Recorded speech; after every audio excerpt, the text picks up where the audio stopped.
Olá, participante, vamos dar início a mais um Mercado em Foco, referente ao mês de setembro. Iniciando pelo mercado americano, o Fed reduziu a taxa de juros no mês de setembro em 0,25 pontos percentuais, passando por intervalo da taxa entre 1,75% e 2% ao ano.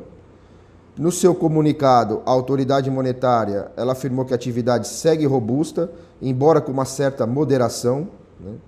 O comitê também reiterou a elevada incerteza com a guerra comercial e a atividade global.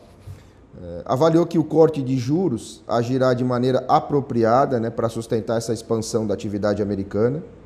E um outro ponto positivo que tivemos no mês de setembro foi, além do mês de agosto, do aumento da tensão no mês de agosto em relação à guerra comercial entre China e Estados Unidos, o presidente Donald Trump ele anunciou em setembro uma postergação de 2 semanas para o aumento programado das tarifas sobre as importações chinesas. O mercado recebeu isso muito bem, as bolsas subiram no mundo todo, mas como um sinal de uma possível, um possível início de uma negociação entre os dois países. Na zona do euro, o Banco Central Europeu ele anunciou um pacote de estímulos à economia, enfatizou o principal objetivo, que é convergir a inflação para a meta. Conforme esperado pelos analistas, o Banco Central Europeu reduziu a taxa de depósito de menos 0,40 para menos 0,50, A taxa já permanece negativa em todo o ano. Anunciou também a retomada do programa de recompra de títulos, na casa de 20 bilhões por mês, então ele vai injetar dinheiro na economia, quase 20 bilhões por mês via recompra de títulos no mercado. E o presidente do Banco Central, no final, ainda defendeu que a política monetária vai permanecer de forma acomodada até o momento que a inflação superar significativamente 1,5% ao ano. Na China, a inflação ao consumidor de agosto manteve-se em 2,8%, em termos anuais, mas os dados de atividade acabaram frustrando as expectativas. O único ponto positivo, no entanto, foi o investimento ligado à infraestrutura, que acelerou de 2,7% para 6,2%.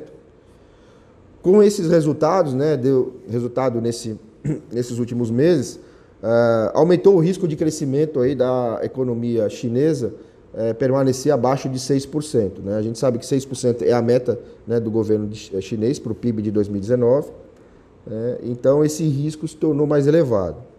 Diante desse cenário, além dos impactos negativos oriundos da guerra comercial, os analistas apostam em novas rodadas de estímulos pelas autoridades chinesas para os próximos meses. Indo para o mercado local, o Brasil, em decisão unânime, o Copom reduziu a taxa Selic de 6% para 5,5%, o menor patamar da história, mas foi amplamente esperado pelos analistas.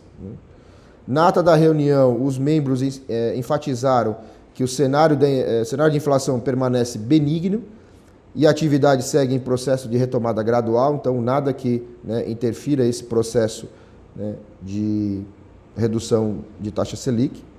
O Copom também manteve a avaliação que os estímulos monetários nas principais economias do mundo têm gerado um quadro relativamente favorável para os países emergentes, apesar desse risco de desaceleração global. E a consolidação desse cenário de inflação, esse cenário benigno de inflação, deve permitir novos ajustes adicionais na taxa de juros. Algumas casas, alguns economistas já estimam para o final deste ano uma taxa muito próximo de 4% ao ano. Agora, falando um pouco do resultado dos investimentos, mês de setembro foi um mês bem positivo para as duas carteiras, tanto o Plano BD quanto o Plano CVE.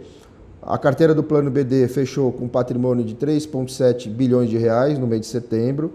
A carteira obteve um retorno de 0,77%, contra uma meta atuarial de 0,4%.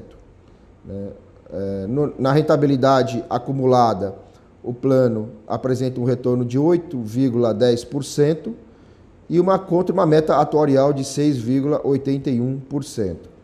O destaque no mês foi novamente o segmento de renda variável, a nossa carteira de renda variável, que teve uma valorização de 2,01%.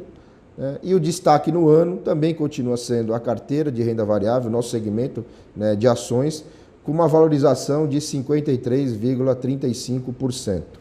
No plano CV, no mês de setembro, o plano fechou com um patrimônio de 1,1 bilhão de reais, uma rentabilidade de 1,19, bem superior à meta, né, a meta atuarial que foi 0,39%. Na rentabilidade acumulada de 2019, o plano apresenta um retorno de 9,27%, contra uma meta de 6,48%. O destaque no mês foi o segmento de imobiliário, né, dos fundos imobiliários, que nossa carteira teve uma excelente valorização, muito superior também ao índice de referência, que é o IFIX, né? A carteira teve um retorno de 5,37%, né, no mês de setembro. E o destaque no ano, né, continua sendo o segmento de renda variável, né, com a carteira, né, com o retorno da carteira de 27,06%. Eu agradeço a atenção de todos e até o próximo mês.